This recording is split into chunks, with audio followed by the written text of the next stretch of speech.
Hey, I just got a blood python from you, and I've had it a whole 2 days.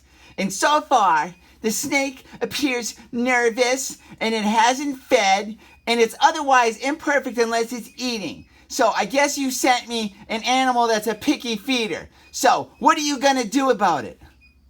Well, isn't that interesting? So we sent you a perfectly healthy blood python that is easily fat.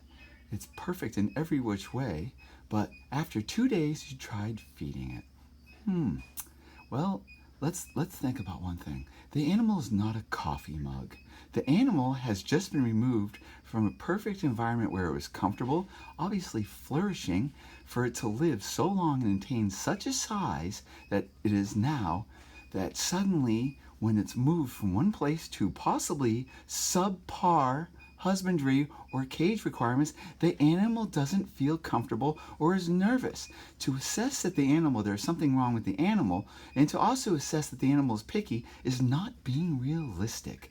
Maybe we should practice due diligence and maybe for a second think about, I need to possibly learn more about the species, more about reptiles in general, and more about snake keeping before I accuse any person that sold what noticeably looks like a beautiful, healthy, gorgeous animal that looked good enough in a photo for you to buy it, but then suddenly after only 2 days, and then waiting another 2 days and trying to feed it within 4 days after, and it still doesn't eat, and then continuously prodding and poking the animal, not providing it possibly the right situation and giving the animal a chance to settle in.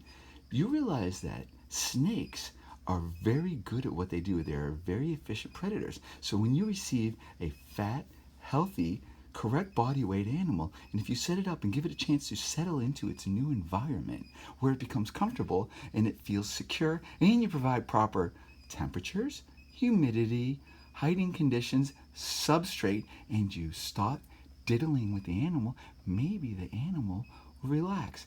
Then you magically discover, when I left a food animal in with the animal and I left the animal alone, it finally ate. Who made the mistake here now? Maybe you failed.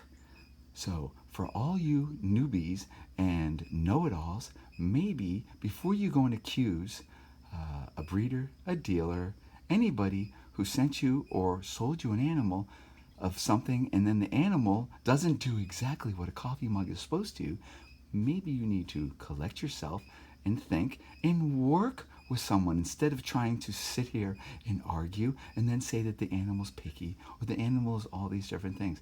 Maybe perhaps in this new day and age where everything is given to you or easily received without any effort, maybe it's time to do due diligence, learn your subject, and think a little bit. And remember, these are animals. They have brains. They deal with psychological things. They get nervous. They sometimes don't like situations that they're put into until you fix it. It is your job to fix the problem. I don't go buy a new sports car and when I crash it going around a corner, go back to the dealership and tell them it's their fault that I don't know how to drive. Just food for thought.